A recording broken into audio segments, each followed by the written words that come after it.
Rosa is a tank that differs from all the rare tanks in one key aspect. Her approach tool is not telegraphed. She's also the only brawler that received the tank trait in a balance update.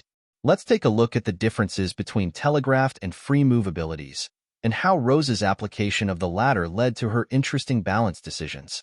Rosa was the only rare brawler added after the game went global, and the bearer of the Rosa apocalypse. In other words, her release was terrible, and it was mostly due to the fact that upon her release, she was one of the most broken brawlers in history. Now, thankfully, she isn't as broken. Her main attack is a low-range spread attack that punches 3 times, with each punch dealing 920 damage at max level, and her super is a shield of thick vines that protects her from damage, with 70% damage reduction for 3 seconds. I think it's helpful to mention that her release state had an 80% damage reduction for 6 seconds, but I won't spend much time prying at her release condition because it's pretty obvious why those stats were so broken. Based on our analysis of other tanks like Primo and Bull, this is immediately very interesting. While Primo and Bull have direct, telegraphed approach tools in their jumps and dashes respectively, Rosa seems to have none of the sort. She doesn't get any mobility, or invulnerability, or anything like that. Rosa's super is an approach tool, though. Rather than giving her forced mobility, she has the freedom to move. And this is what sets her apart from the other rare tanks. She retains the ability to walk freely, but gives up any extra mobility. This is the trade-off that usually comes with free move and telegraphed abilities. A telegraphed ability is any ability that locks the player into moving in a predictable direction, which is usually predetermined when the user is aiming the attack at first. For example, Bull's dash always takes him in a straight path from the original point to the aimed point. A free move ability, in contrast, is any ability that lets the player retain their immediate direction. This is huge. The difference is that if an enemy decides to battle with you while these abilities are going on, the telegraphed ability will artificially delay your response to said battle. So while the enemy gets immediate response time, your response time will be slower. Take even something like Nanny's super. The super artificially delays turn speeds, so hitting enemies is much more difficult than just colliding with them. Even though you decide your turn speed after launching the projectile, your actions will be registered slower, so the projectile is more telegraphed than others. Same with Janet's super. The balance between telegraphed and free move is more of a spectrum, but there are still defined extremes. So let's come back to Rosa. Her shield is a free move ability, but to balance it, Rosa doesn't get the mobility that she needs to make enemies fall back, letting them instead shoot at her until she dies. And this is why a shield was perfect for this ability. Since she invites enemies to shoot at her as a tank, she absorbs damage while pushing up and hopefully passing a piece of horizontal wall that she can then use to pressure the enemy out of shield. In this way, she fits the traditional role of tanks being able to absorb damage for their teammates and allows for team plays on team maps. And with this, it's pretty obvious how a 6-second shield would have been so broken. In 6 seconds, Rosa can travel a very long distance up the map, and that kind of pressure can make or break a game. Her main attack is very consistent as well, unlike Primo, and actually can peek at walls, which makes her much better at keeping pressure despite her lower overall damage. But then, she got nerfed.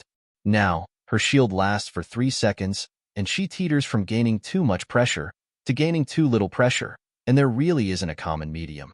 Since her ability is a free move ability, it has to have inherently weak stats, but damage inflation was already a problem, and weak stats would have crippled her. Nerfing the advantage state was also very extreme. Rosa was just a very extreme brawler. Let's take a look at some balance scenarios. She could charge her super more from each attack, but that requires her to actually get to the enemy.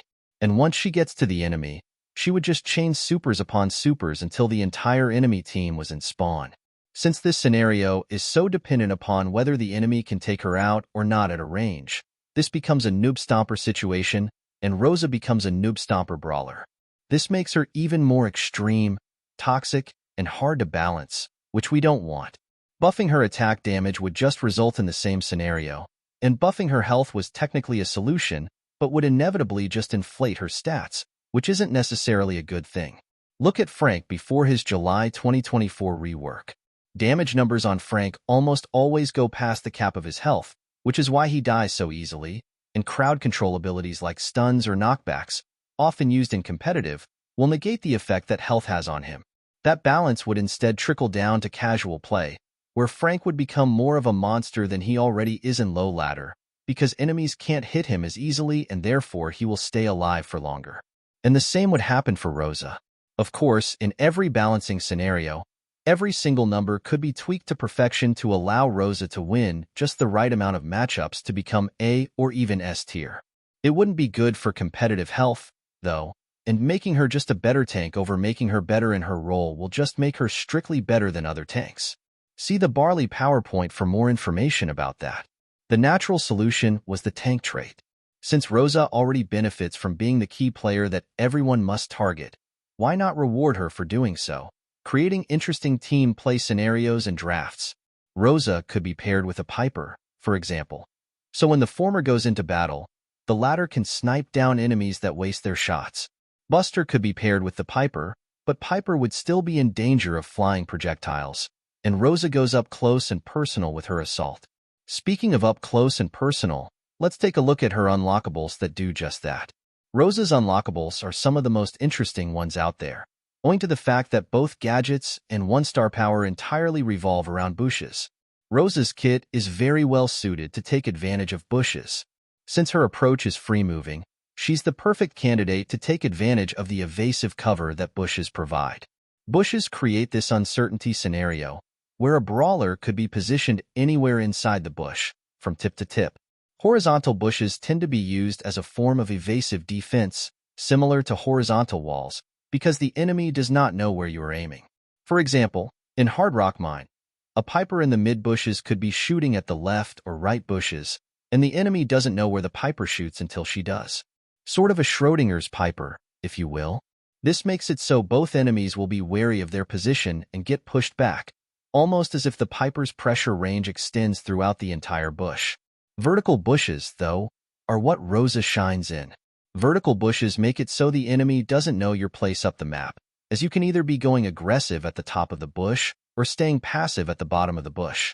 Essentially, dueling is an information fight, and bushes hide important positioning information. Since Rosa's approach relies on her position in relation to the enemies, keeping positional information a secret from the enemy directly benefits her playstyle. She has the ability to either create bushes or punish enemies who sneak into her own, and her star power allows her to passively heal by positioning herself in bushes, which compounds onto her super because healing will heal more effective health when the brawler being healed is shielded. She can effectively transform the bush into an approach tool. If we take a step back and breathe, it's easy to see that every single difference about Rosa from her rare tank counterparts, from her gaining the tank trait to her unlockables, are all influenced by her difference in having a free-moving ability versus a telegraphed one. This allows her to play quite distinctly from other fighter-like tanks with approaches, but inevitably leads to unique caveats that need to be solved by themselves. And even though the people are not huge fans of her, she's unique, and that's pretty cool. Thanks for watching. Watch this video, or this playlist, or join the Discord server.